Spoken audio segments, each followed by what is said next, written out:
Hi guys, welcome back to my channel. आज जो हम डिस्कस कर रहे हैं वो है कि इंटरव्यू के बारे में, क्योंकि बहुत सारे लोग कमेंट कर रहे हैं कि आप इंटरव्यू के बारे में ज़रूर बताइए, तो मैं ये वीडियो लेके आ गया हूँ।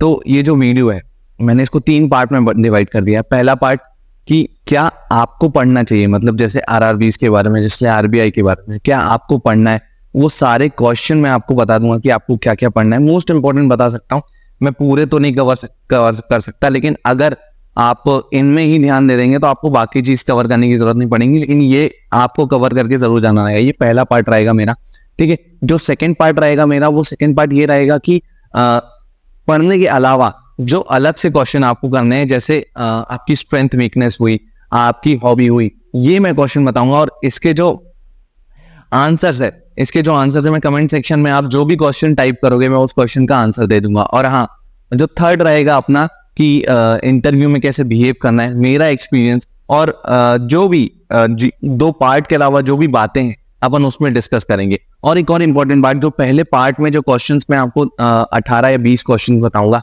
उन सब के ऑब्वियसली मैं क्वेश्चंस बताऊंगा, आंसर ढूंढने के लिए आप 10 जगह जाएंगे, ठीक है। तो मैं चाहता हूं कि आप ये वीडियो में जो भी पूरा मतलब जहां जो भी चीज आप ढूंढ रहे हैं, ये वीडियो में मैं पूरा कवर कर सकूं। तो जो मैं 20 क्वेश्चन बताऊंगा पहले वाले पार्ट में, तो उन सब का मतलब ट्राई करूंगा उन सब क्वेश्चंस का आंसर का जो मतलब कोई भी वीडियो मेरे को मिल जाए, कोई भी जैसे आरबीआई के बारे में कोई मेरे को कोई अच्छा पढ़ा रहा हो, जिससे शायद मैंने भी पढ़ा हो, उसका जो लिंक है, पूरे 20 क्वेश्चन का लिंक है, वो डिस्क्रिप्शन में मैं जरूर डालने का ट्राई करूंगा, ठीक है। और जो सेकंड पार्ट है वो आपको कमेंट सेक्शन में कमेंट करना है, मैं आपको उसका आंसर दे दूंगा। तो चलो बिना किसी देरी के स्टार्ट करते हैं। सबसे पहले आप देखिएगा यहाँ पे अपन ने जो देखा है वो है आरआरबी एंड इट्स फंक्शंस।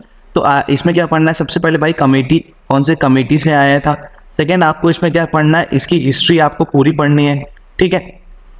इससे आरआरबी से रिलेटेड जो भी क्वेश्चन हो, कितने आरआरबीज हैं, एमपी में कितने आरआरबीज हैं, ये आपको पूरा पढ़ना है, ठीक है। अब आरबीआई सेकंड जो सबसे इंपॉर्टेंट क्वेश्चन है वो है आरबीआई के बारे में पढ़ना है, आरबीआई एंड फंक्शंस के बारे में पढ़ना है। इसमें जो भी नई चीज जैसे ओम्बुड्समैन स्कीम आई है आपको वो पढ़ना है, ठीक है।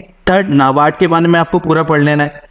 फोर्थ, प्रायोरिटी सेक्टर लैंडिंग, इसमें जो आरआरबीज और स्मॉल फाइनेंस बैंक है इनके बारे में जरूर, इनकी परसेंटेज आप जरूर याद रख लेना, ठीक है। फिफ्थ, मॉनेटरी पॉलिसी, करंट जो मॉनेटरी पॉलिसी आई होगी उन सब के रेट्स आपको याद करने, क्योंकि रेट्स कभी भी पूछ लेते हैं। और रेट से इन्फ्लेशन पे क्या फर्क पड़ता है ये भी आप ध्यान दे दीजिएगा, ठीक है।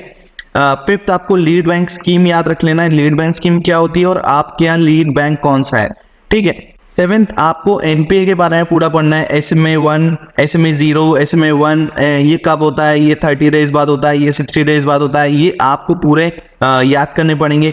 BECIL norms, BECIL 1, BECIL 2, BECIL 3, ये आपको तीनों पढ़ने पड़ेंगे। 9th है आपका SARFAESI act and DRT. SARFAESI act में आप ध्यान दीजिएगा, दिन का बहुत फर्क पड़ता है कि कितने दिन बाद नोटिस देने के बाद हम उसकी जमीन जब्त कर सकते हैं। डीआरटीज के बारे में जरूर पढ़ लेना, ठीक है। सबसे इंपॉर्टेंट क्वेश्चन केसीसी और एसएचजीस के बारे में आपको डिटेल से पढ़ना पड़ेगा, ठीक है। 11th, आपको नेगोशिएबल इंस्ट्रूमेंट्स, चेक, डीडी, इन सब के बारे में बहुत अच्छे से पढ़ना पड़ेगा। 12th, आपको मुद्रा, शिशु, किशोर, तरुण, इनके बारे में अच्छे से पढ़ना पड़ेगा, और कितने से कितने जैसे 50,000 तक शिशु होता है वो आपको डिटेल पढ़नी पड़ेगी। मॉर्गेज, हाइपोथिकेशन, प्लेज और लीन, इन तीनों के बारे में, चारों के बारे में आपको पता रहना चाहिए, और चारों के बारे में डिफरेंस क्या होता है चारों में ये भी आपको पता रहना चाहिए। 14th, आपको 12th, टाइप ऑफ क्रॉप्स याद रखने, और आपके स्टेट में आप जहाँ रहते हो उसके आसपास कौन से क्रॉप्स होते हैं ये भी आपको याद रखना पड़ेगा। Social security scheme, JJY, SBY, मतलब जीवन ज्योति योजना, सुरक्षा बीमा योजना, इसमें APY भी जोड़ लो, इन सब के बारे में डिटेल पढ़ना है आपको। किसान विकास पत्र के बारे में डिटेल पढ़ना है। मनी मार्केट के इंस्ट्रूमेंट, कैपिटल मार्केट के इंस्ट्रूमेंट आपको डिटेल से पढ़ना है, ठीक है। 18th, आपके टाइप ऑफ अकाउंट्स, SB मतलब saving bank account, current account, ये DD, RD, term deposit, recurring deposit, ये आपको डिटेल से पढ़ना है। Major bank scheme, major government scheme, जैसे आपके स्टेट में जो मेजर गवर्नमेंट स्कीम अभी जो चल रही है वो आपको डिटेल से पढ़ना है। प्रधानमंत्री जनधन योजना के बारे में पढ़ना है। फाइनेंशियल इंक्लूजन, गांव तक जो बैंकिंग सेवाएं उसके बारे में आपको डिटेल पढ़नी है, और KYC के बारे में आपको डिटेल पढ़नी है। तो ये जो 20 क्वेश्चन है, आप चाहो तो बाकी टॉपिक छोड़ सकते हो, लेकिन ये जो 20 क्वेश्चन है आपको बहुत अच्छे से पढ़ के जाना है, ठीक है। पढ़ने के अलावा भी मतलब जो आपको पढ़ाई से रिलेटेड जो क्वेश्चन हो गए आपके, अब पढ़ने के अलावा आपको क्वेश्चन कौन से कवर करने हैं वो मैं आपको बताता हूँ। सबसे पहले आप तो इंट्रोडक्शन, मतलब टेल मी अबाउट योरसेल्फ आपको तैयार करना ही करना है। अब ये तैयार करने के लिए मैंने क्या किया है, मैंने एक समझ लो कि ड्राफ्ट वाला एक इंट्रोडक्शन तैयार कर दिया, जिसमें ब्लैंक छोड़ दिया, जैसे आपके नाम का ब्लैंक छोड़ दिया, आपके ग्रेजुएशन का ब्लैंक छोड़ दिया। मैं वो ड्राफ्ट एक वर्ड फाइल बनाई है और उसका जो लिंक है वो डिस्क्रिप्शन में डाल दिया है, आप देख लीजिए। इसका शायद आपको यूज हो जाए, आप खुद का इंट्रोडक्शन बनाना है तो आप बना सकते हैं, ठीक है। अब सेकंड, आपके नाम का जो मतलब है, जैसे मेरा नाम आनंद है, मेरे को इसका मतलब ऑब्वियसली सबको इसका मतलब पता है, लेकिन कई लोग का नाम बहुत थोड़ा टिपिकल होता है, तो अपने नाम का मीनिंग जरूर देख लें, शायद आपको ना पता हो, छोटी सी चीज है, शायद आपने ध्यान ना दिया हो, ठीक है। थर्ड, आपको ग्रेजुएशन, आपने जो ग्रेजुएशन में जो बुक्स पढ़ी हैं, ठीक है, और जो उनके टॉपिक्स हैं, बस आपको टॉपिक्स देखने हैं थोड़े से कि ये क्या टॉपिक्स थे। अगर उन्हें पूछ लिया कि आपने ग्रेजुएशन में क्या पढ़ा है, थोड़ा भी कुछ पूछ लिया, तो आप ज्यादा डिटेल तो नहीं बता सकते उसमें ऑब्वियसली, लेकिन आपको ये तो पता होना चाहिए कि आपके यहाँ कौन से टॉपिक्स थे, और थोड़ा थोड़ा आप उनके बारे में जानकारी ले लेंगे, ठीक है। फोर्थ जो क्वेश्चन आपको तैयार करना है वो है कि बैंकिंग करियर ही क्यों, आप कोई और करियर भी चूज कर सकते थे, बैंकिंग करियर ही क्यों, तो ये आपको आंसर सोचना है। फिफ्थ, अगर बैंकिंग करियर चूज किया तो आरआरबी ही क्यों, आप एसबीआई जा सकते थे, पीपीएस पीओ दे सकते थे, आप वहां जा सकते थे, आरआरबी ही क्यों चुना आपने, ठीक है। सिक्स्थ जो आपको क्वेश्चन तैयार करना है वो है कि आपका इंस्पिरेशन कौन है। इंस्पिरेशन से क्वेश्चन बहुत पूछ लेते हैं कि आप किससे इंस्पायर्ड हो। जो सेवेंथ आपको क्वेश्चन देखना है वो है आपकी स्ट्रेंथ और वीकनेस। आप जो वीकनेस बताओगे उसमें आपको, जैसे आपने बोल दिया मल्टीटास्किंग नहीं हो, आपने मल्टीटास्किंग बोला, लेकिन इसका कवर करने के लिए आप बोल सकते हैं, यानी कवर करना पड़ेगा आपको कि मैं अभी ट्राई कर रहा हूं कि मैं थोड़ा थोड़ा मल्टीटास्क करूं, और जो भी चीज करूं मल्टीटास्किंग में वो परफेक्शन के साथ करूं, ठीक है। तो आप वीकनेस बतानी है, लेकिन वीकनेस के साथ आपको सुधार भी बताना है, ठीक है। एट, आपकी हॉबी आपको जरूर बताना है। हॉबी उल्टी सीधी हॉबी ना बताए, जिससे अगर जैसे मेरे को मॉन्यूमेंट देखने का शौक है, तो अगर उन्हें 2-4 मॉन्यूमेंट पूछ ले तो आप बता भी नहीं पाए, ऐसी हॉबी बताए जो आपकी सच में हॉबी हो। और अगर आपको नॉर्मल हॉबी, अगर मैं सेफ साइड बताऊं तो वो है कि कुकिंग, लड़के नहीं बोल सकते क्या, बोल सकते हैं, कुकिंग बहुत ही सेफ साइड है, अगर जिन लड़कों को आती है उनके लिए, अब जिनको नहीं आती है उनके लिए सेफ नहीं है। टाइम जो क्वेश्चन है वो सुबह का पेपर रीड करके जाना है, कोई भी एक पेज आपको पढ़ना है, ठीक, कोई भी एक पेज आपको बहुत अच्छे से पढ़ के जाना है, कोई भी एक पेज की, वो पूछेगी क्या पढ़ के आए तो आप कम से कम आंसर दे दोगे, ठीक है। 10th जो आपको क्वेश्चन करके जाना है वो है कि आपके जो फादर है उनका जो प्रोफेशन है उसके बारे में थोड़ी सी जानकारी आप ले लें कि आपके फादर क्या करते हैं, ठीक है। एग्रीकल्चर से रिलेटेड है तो थोड़ा सा और डीपली लोग से पूछ लें कि उनके प्रोफेशन में होता क्या है, ठीक है। मदर का कोई प्रोफेशन है, टीचर है या कुछ है, तो उनके उसके बारे में भी जानकारी रख लें, ठीक है। 11th आपको कौन सा क्वेश्चन कवर करके आना है, ये जाना है आपको कि आपके जो आसपास है, आपके जो आसपास गांव में है, कौन से क्रॉप उगते हैं, ठीक है, कौन से क्रॉप, ठीक है, उगाए जाते हैं, ये आपको ध्यान देना है, ठीक है। 12th जो क्वेश्चन करके जाना है आपको कि वो ये करके जाना है कि नेक्स्ट 5 ईयर में आप अपने आप को कहाँ देखते हैं, ठीक है। ये जो बहुत इंपॉर्टेंट क्वेश्चन थे मैंने आपको बता दिए, इसके अलावा और भी क्वेश्चन आप पूछ सकते हैं कमेंट सेक्शन में। अब मैं ऊपर आ गया हूँ क्योंकि यहाँ जो व्यू आया है वो बहुत अच्छा व्यू है। तो अब जो नेक्स्ट बात आ रहा है कि भाई अपन को इंटरव्यू, ये जो दो पार्ट है, ये 2 पार्ट के अलावा और क्या डिस्कस कर सकते हैं अपन इंटरव्यू के बारे में।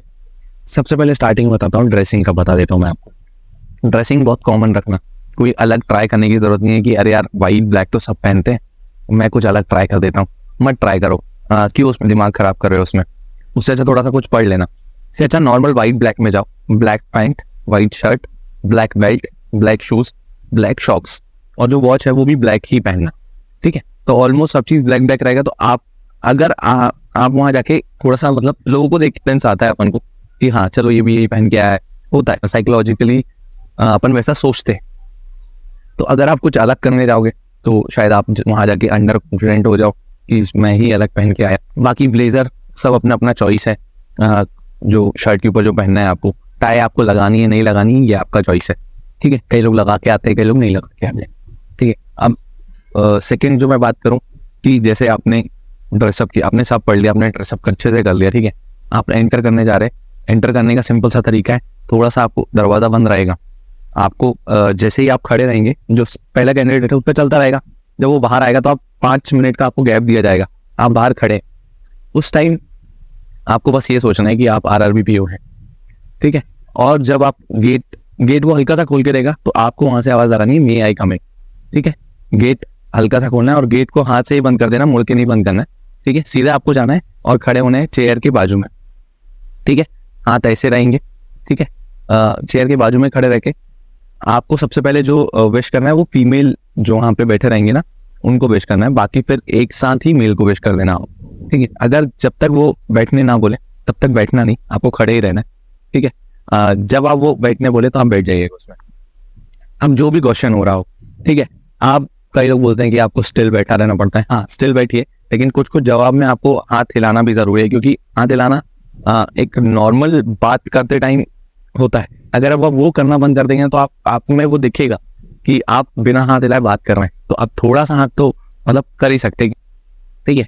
आप आपको जो भी बातें बतानी है, जैसे कोई किसी ने कुछ क्वेश्चन पूछा तो आपको सिंगल वर्ड आंसर नहीं देना है, जैसे उसने पूछा कि आपका नाम क्या है, आप कहाँ रहते हैं, तो जैसे मैं आपका आंसर कैसे दूंगा, मैं अपना आंसर दे दूंगा, मेरा नाम आनंद बाग है और मैं मोगली के शहर सिवनी में रहता हूँ, तो अच्छा तरीका हुआ, शायद इसी से एक क्वेश्चन बना दे, ये वाला क्वेश्चन आ जाए। तो जो बातें हैं वो लंबी खिंचती, तो वो नहीं चाहते बातें लंबी खींचे, क्योंकि उनको इंटरव्यू करना है, एक लिमिट, टाइम लिमिट डिसाइडेड है, तो बातें लंबी खींचती है और टॉपिक से, जो पढ़ाई का टॉपिक है उससे हटके जो क्वेश्चन आता है उसमें आप बहुत ही अच्छे से आंसर दे सकते हो, ठीक है। तो आपको हमेशा कुछ एक्स्ट्रा बताना है, अगर आपको पता हो तो, नहीं पता हो तो कॉपी पेस्ट कर देना जो आपको याद हो बस, ठीक है। उनसे आर्ग्यू नहीं करना है, आर्ग्यू मतलब जैसे अगर वो बोल रहे हैं कि भाई ये चीज़ सही, तो मान लो वो चीज़ सही, वहाँ ईगो मत लाना बीच में, नहीं तो गलती हो जाएगा यार।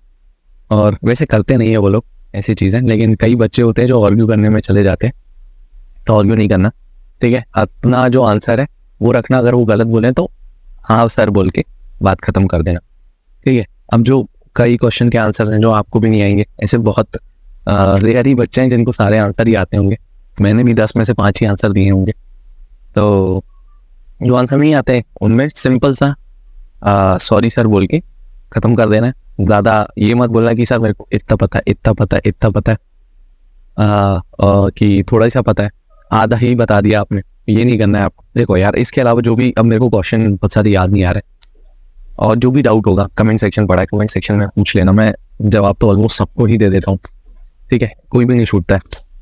अब मेरा एक्सपीरियंस बताऊँ तो मेरा एक्सपीरियंस कैसा था, मेरा पहला इंटरव्यू था, ठीक है। मैं बिल्कुल भी नहीं डरा हुआ था, क्योंकि पता नहीं मेरे को नहीं डर लगा।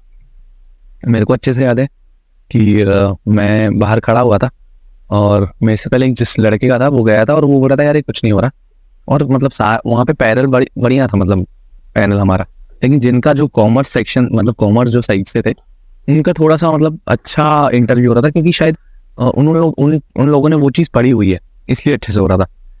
अब हमारे शायद हम कॉमर्स बैकग्राउंड से नहीं है, इसलिए हमारा ऐसा उतना ज़्यादा तगड़ा नहीं हुआ, नॉर्मल क्वेश्चन नहीं थे। तो स्टार्ट हुआ, स्टार्ट होने के बाद उन्होंने अंदर बुलाया, बैठने बोला, और सबसे जो पहला क्वेश्चन था वो आनंद ऑर्गेनाइजेशन पे था, जो MP में एक आनंद ऑर्गेनाइजेशन आया था, तो वो क्वेश्चन मैंने गलत सुन लिया, तो मैंने सारी जो स्कीमें थी मैंने सारी बता दी, तो फिर उन्होंने बताया कि आपने गलत सुन लिया है, तो फिर मैंने सॉरी बोल के वो खत्म कर दिया। वहाँ मेरा थोड़ा सा कॉन्फिडेंस इधर उधर हो गया था कि भाई साहब पहले ही क्वेश्चन गलत कर दिया। जब सेकंड क्वेश्चन आया, स्ट्रेंथ और वीकनेस पे आया था, सेकंड क्वेश्चन स्ट्रेंथ और वीकनेस पे आया था, तो मैंने बता दी, मैंने अपनी स्ट्रेंथ भी बता दी, वीकनेस भी बता दी, ठीक है। फिर आपने RRB ही क्यों चुना, ये भी क्वेश्चन आया था। आपको इस जॉब की कितनी ज़रूरत है, ये भी उन्होंने पूछा, ठीक है। फिर उन्होंने मर्जर के बारे में पूछा, कितने मर्जर हुए हैं, कौन कौन से बैंक के, किसमें, जब मेरा हुआ था सिलेक्शन तब ये पूरे मर्जर हुए थे, ओरिएंटल PNB वगैरह के, ठीक है। मेरे में ज़्यादा इतना टफ क्वेश्चन नहीं थे, मतलब करंट अफेयर से थोड़े बहुत क्वेश्चन थे, एक आध का ग्राउंड वगैरह पूछ लिया था, शायद मेरे को अच्छे से याद नहीं है। जो मेरा पुराना वीडियो है एक इंटरव्यू का, मैं ज़रूर उसको एक डिस्क्रिप्शन में शेयर कर दूंगा, क्योंकि मैंने जब 1 साल 1.5 साल हुआ था तो मैंने वीडियो बनाया था उसका, तो उसका मैं वीडियो जरूर लिंक में शेयर कर दूंगा, तो आप बहुत अच्छे से देख पाएंगे, ठीक है। तो वीडियो बहुत ही ज़्यादा लंबा हो गया अब तो, है ना। मैं वीडियो यही खत्म करता हूँ, और जो भी डाउट हो, जो भी आपके मन में घूम रहा हो, आई होप मैंने वो चीज़ एंड कर दी है। आई होप मैंने ऐसा वीडियो बना दिया है कि ये वीडियो देखने के बाद शायद आपको कहीं और नहीं जाना पड़ेगा, कहीं और ढूंढना नहीं पड़ेगा कि क्या होता है। बाकी लाइक करते रहें, सब्सक्राइब करते रहें और ऐसे ही मेरे वीडियो में प्यार करते रहें, प्यार देते रहें। ठीक है, थैंक यू।